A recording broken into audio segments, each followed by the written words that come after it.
ലോകത്തിലെ ഏറ്റവും കൂടുതൽ യൂസേജസ് ഉള്ള ChatGPT അവരുടെ പ്രീമിയം പ്ലാൻ ഇന്ത്യയിൽ മാത്രം ഫ്രീ ആയി കൊടുത്തതിൽ വലിയ മാർക്കറ്റിംഗ് തന്ത്രം ഒളിപ്പിച്ചിട്ടുണ്ട് എന്ന് പറഞ്ഞാൽ നിങ്ങൾ വിശ്വസിക്കുമോ? മാസം 399 രൂപ വില വരുന്ന അവരുടെ പ്രീമിയം പ്ലാൻ ഇന്ത്യക്കാർക്ക് മാത്രം ഒരു വർഷം ഫ്രീ ആയി ഉപയോഗിക്കാം. $1 ബില്യൺ കണക്കിന് ചിലവ് വരുന്ന ഈ സേവനം എന്തിനാണ് OpenAI ഫ്രീ ആയി തരുന്നത്? ഉത്തരം ലളിതമാണ്.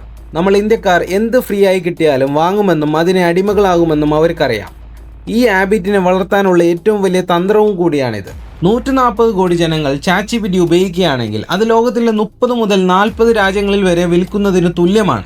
ഈ ഡാറ്റാബേസ് ഉണ്ടാക്കാനാണ് OpenAI ഈ പണം മുടക്കുന്നത്. ഇതിലൂടെ ഇന്ത്യയിലെ AI മാർക്കറ്റിംഗിന്റെ ആധിപത്യം സ്ഥാപിക്കുകയും മറ്റ് AI ടൂളുകൾ നിലവാരം കുറഞ്ഞതും അതിലേക്ക് മാറാൻ ഒരു വിരസത തോന്നിപ്പിക്കുകയും ചെയ്യും. നമ്മൾ ChatGPT ഉപയോഗിക്കരുത് എന്നല്ല ഞാൻ പറയുന്നത്.